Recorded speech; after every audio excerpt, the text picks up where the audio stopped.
हरियाणा की हर अपडेट के लिए बेल आइकन दबाएं और सब्सक्राइब करें STV हरियाणा न्यूज। इसी बीच फटाफट हरियाणा की ओर रुख कर लेते हैं।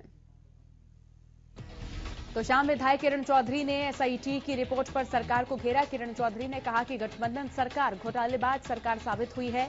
किरण चौधरी ने कहा कि प्रदेश में अवैध शराब का कारोबार जोर शोर से चल रहा है।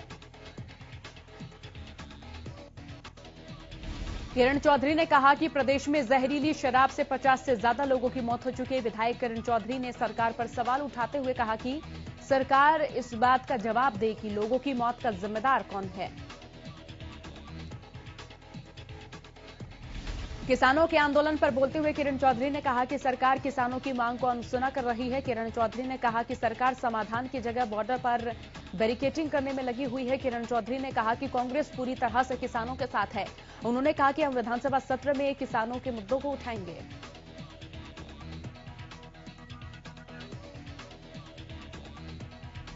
कृषि कानूनों के खिलाफ चल रहे किसानों के आंदोलन का असर संसद में भी दिखाई दिया।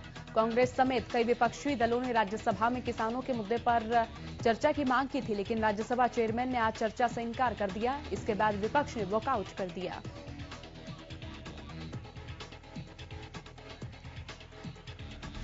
विपक्षी सांसदों ने राज्यसभा में जमकर नारेबाजी की। सरकार मुर्दाबाद के नारों के साथ किसान विरोधी काले कानून वापस लेने की गूंज संसद में सुनाई दी, जिसके बाद एक बार फिर से सदन की कार्रवाई स्थगित कर दी गई।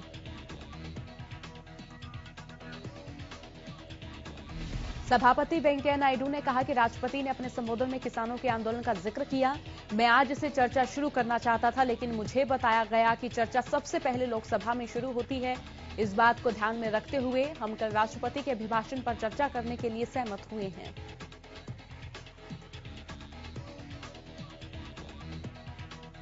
नए कृषि कानूनों के खिलाफ दिल्ली बॉर्डर पर किसानों का धरना प्रदर्शन जारी है और इसी बीच गाजीपुर, सिंघू और टीकरी बॉर्डर पर आज रात 11 बजे तक के लिए इंटरनेट सेवाएं बंद कर दी गई हैं।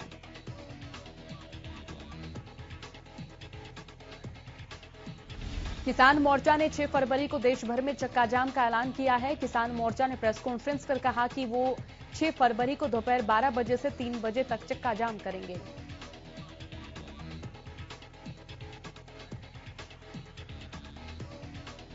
कृषि कानूनों को लेकर किसानों की सरकार के साथ 12 दौर की वार्ता हो चुकी है, मगर कोई नतीजा निकलकर सामने नहीं आया है। कृषि मंत्री नरेंद्र सिंह तोमर ने कृषि कानूनों को 1 से 1.5 साल तक स्थगित करने का प्रस्ताव किसानों को दे चुके हैं, लेकिन किसान न्यूनतम समर्थन मूल्य की गारंटी और इन कृषि कानूनों को वापस लेने की मांग पर अड़े हुए हैं।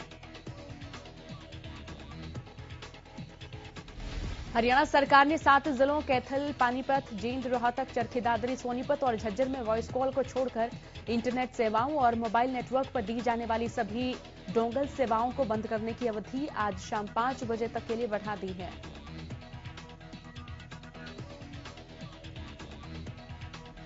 टीकरी बॉर्डर पर एक बार फिर से सफाई व्यवस्था को शुरू कर दिया गया है। ये सफाई व्यवस्था राज्यसभा सांसद दीपेंद्र हुड्डा ने अपने खर्च पर शुरू करवाई है। किसानों के लिए 60 सफाई कर्मचारी, 15 पानी के टैंकर और 15 शौचालय लगवाए गए हैं।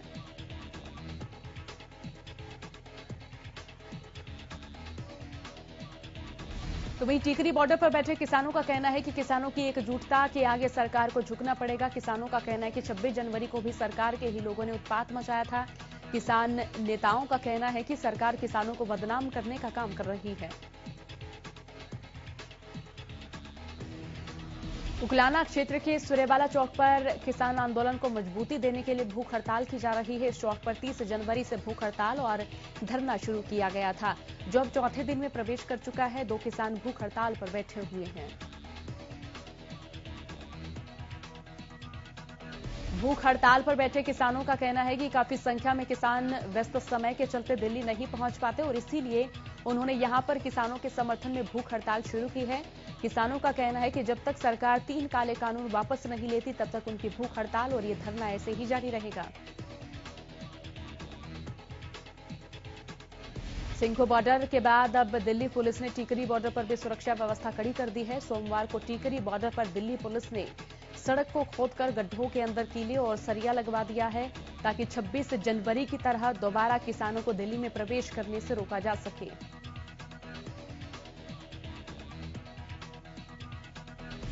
इससे पहले टिकरी बॉर्डर पर पुलिस ने आरसीसी की दीवार भी बनवाई थी। इसके साथ में 7 लेयर की लोहे की बैरिकेडिंग भी की गई थी। दिल्ली पुलिस ने सड़क खोदकर उसमें लंबी लंबी कीलें और सरिया लगवा दिया है।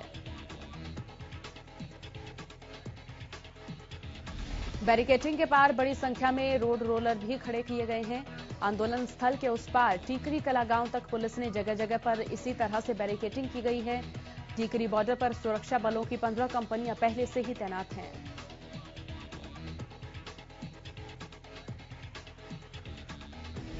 दिल्ली आंदोलन में गिरफ्तार हुए टोहाना के किसानों समेत दिल्ली में अन्य किसानों की रिहाई की मांग को लेकर टोहाना में संयुक्त किसान मोर्चा के सदस्य ने राष्ट्रपति के नाम प्रशासन को ज्ञापन सौंपा और इस दौरान किसानों ने दिल्ली पुलिस के खिलाफ नारेबाजी की।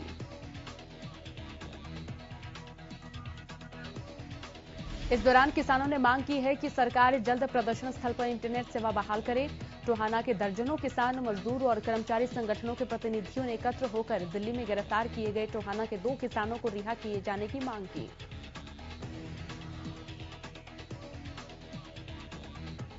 किसानों का कहना है कि दिल्ली में शांतिपूर्ण प्रदर्शन कर रहे किसानों को दिल्ली पुलिस की ओर से परेशान किया जा रहा है।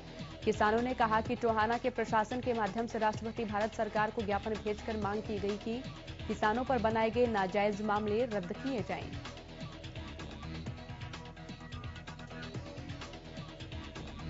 किसान आंदोलन को मजबूती देने के लिए उकलाना के कई गांवों के लोग जुटे हुए हैं। किसान आंदोलन के लिए उकलाना गांव के लोगों ने 4 लाख रुपए इकट्ठे किए, जिसमें से 2 लाख रुपए की खाद्य सामग्री को आंदोलन में शामिल किसानों के लिए दिल्ली भेजा गया।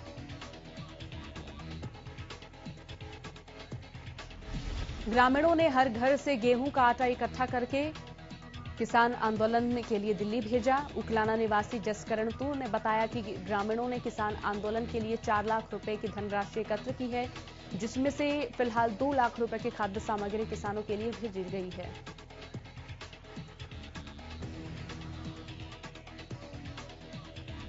केंद्रीय वित्त मंत्री निर्मला सीतारमण की ओर से पेश किए गए बजट पर लोगों की मिलीजुली प्रतिक्रियाएं सामने आ रही हैं।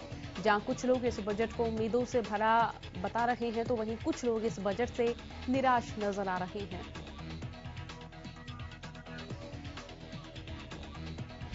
बजट पर करनाल के लोगों का कहना है कि इस बजट में आम आदमी के लिए कोई खास राहत नहीं है। लोगों का कहना है कि मूलभूत सुविधाओं के दामों में इजाफा होने के कारण आम आदमी पर इसकी मार पड़ेगी और वहीं कुछ लोगों का यह भी कहना है कि कोरोना काल में इस तरह का बजट काफी अच्छा है।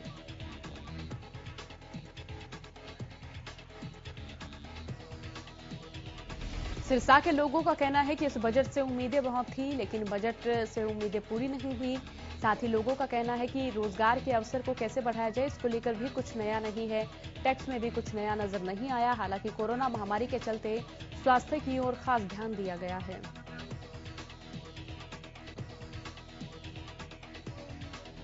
फरीदाबाद में भी बजट पर मिलीजुली प्रतिक्रियाएं देखने को मिली और स्वास्थ्य भारत और आत्मनिर्भर भारत को लेकर लोगों ने सरकार की प्रशंसा करते हुए कहा कि जिस तरह से स्वास्थ्य के बजट में काफी वृद्धि की गई है, ये काफी सराहनीय रहा है।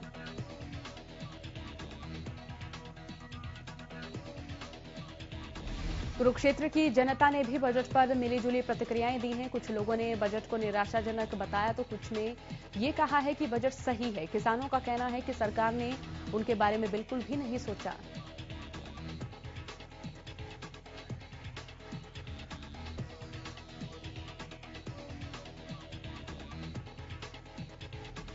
अंबाला शहर में पैदल चलने वालों के लिए परेशानी बढ़ती ही जा रही। दुर्घटनाओं से बचने के लिए सड़कों के किनारे पैदल राहगीरों के लिए फुटपाथ और येलो लाइन लगाई गई है, लेकिन वहां रेहड़ी पटरी वालों ने अपनी दुकानें लगाई हुई हैं।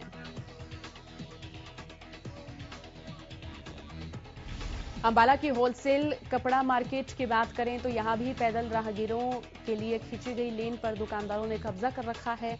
ऐसे में पैदल राहगीरों को सड़क पर ही चलना पड़ता है, जिससे आए दिन हादसे भी हो रहे हैं। लोगों का कहना है कि लोग सड़क किनारों बने फुटपाथों पर अपने वाहन पार कर देते हैं, जिस वजह से हमें पैदल चलने में परेशानी होती है।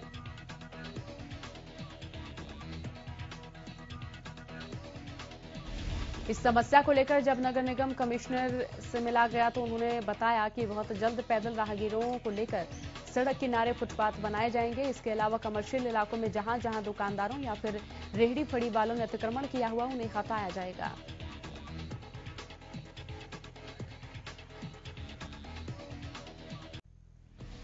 सिरसा से लापता 2 बच्चे नेशनल हाईवे बाईपास पर किसानों के लगाए गए लंगर स्थल पर खाना खाते मिले। पुलिस ने दोनों बच्चों को थाने लेकर बच्चों की तफ्तीश की और बच्चों की जानकारी सिरसा पुलिस को दी।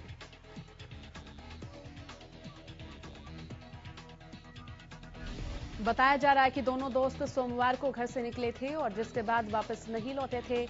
परिजनों ने बच्चों के लापता होने की सूचना पुलिस को दी थी। बच्चे का कहना है कि उसकी मम्मी ने उसे डांट दिया था, जिससे नाराज होकर वो अपने दोस्त के साथ घर से निकल गया।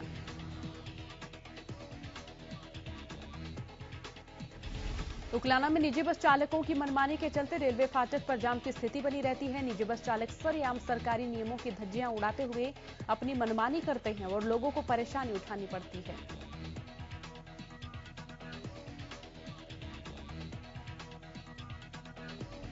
उकलाना भुना रेलवे फाटक पर निजी बस चालक ने गलत दिशा में बस लगाकर रेलवे फाटक पर जाम लगा दिया। इस दौरान रेलवे फाटक पर कोई पुलिसकर्मी या फिर रेलवे का कर्मचारी नहीं दिखाई दिया, जिसके चलते लोगों को काफी देर तक जाम से बेहाल रहना पड़ा।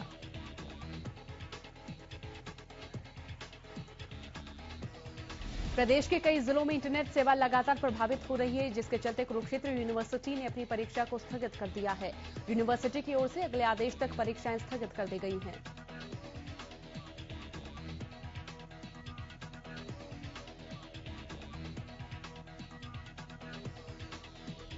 प्रदेश में कोरोना के आंकड़ों में लगातार गिरावट दर्ज की जा रही है और इसी बीच 24 घंटे में 92 नए मरीजों की पुष्टि हुई। गुरुग्राम से 30, फरीदाबाद से 9 नए कोरोना केसेस सामने आए और वहीं पंचकूला से 9, यमुनानगर से 7 नए कोरोना केसेस सामने आए हैं। प्रदेश में अब तक कोरोना महामारी के कारण 3022 मरीजों की मौत हो चुकी है और इसी के साथ अब तक हरियाणा में कुल 2,67,989 केस सामने आ चुके हैं। वहीं एक दिन में 122 मरीजों ने कोरोना को मात दी।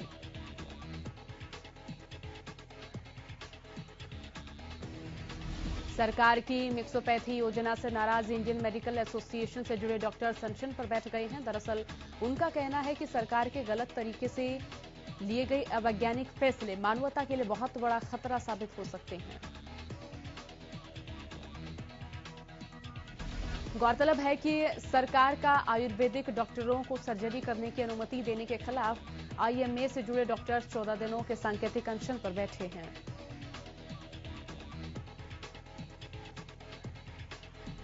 वहीं चिकित्सकों का कहना है कि सर्जन बनने के लिए विशेष पढ़ाई और लंबे अनुभव की आवश्यकता होती है, जो आयुर्वेदिक डॉक्टरों के पास नहीं है। इसीलिए ये योजना लोगों के स्वास्थ्य और जीवन के साथ किसी खिलवाड़ जैसी है। सरकार को ये फैसला तुरंत प्रभाव से वापस लेना चाहिए।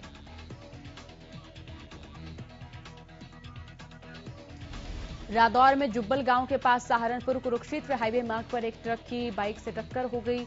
हादसे में एक बाइक सवार शख्स की मौके पर ही मौत हो गई। हादसे के बाद ट्रक चालक ट्रक को लेकर मौके से फरार हो गया।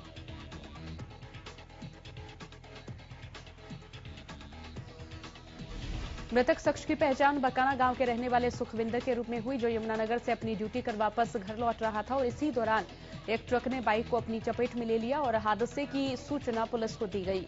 पुलिस मौके पर पहुंची और मामला दर्ज कर आगे की तफ्तीश शुरू कर दी गई है।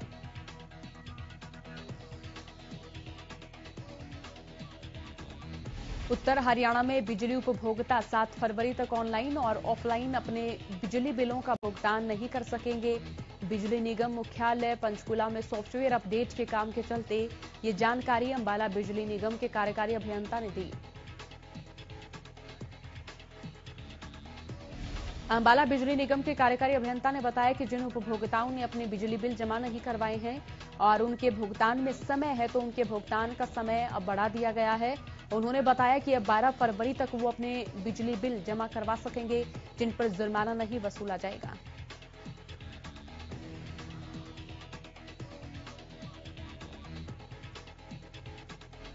गुरुग्राम में चोरी की वारदातें लगातार बढ़ रही हैं। चोर दिन दहाड़े चोरी की वारदातों को अंजाम दे रहे हैं। ताजा मामला भीम विहार का है, जहां एक युवक दिन दहाड़े एक मकान में घुसा और घर से घरेलू सामान, नकदी और मोबाइल फोन लेकर फरार हो गया।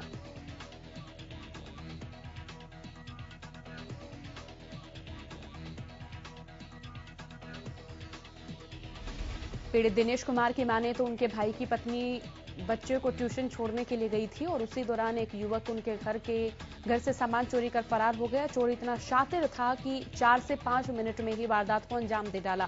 फिलहाल पीड़ित परिवार ने इसकी शिकायत पुलिस को दी है।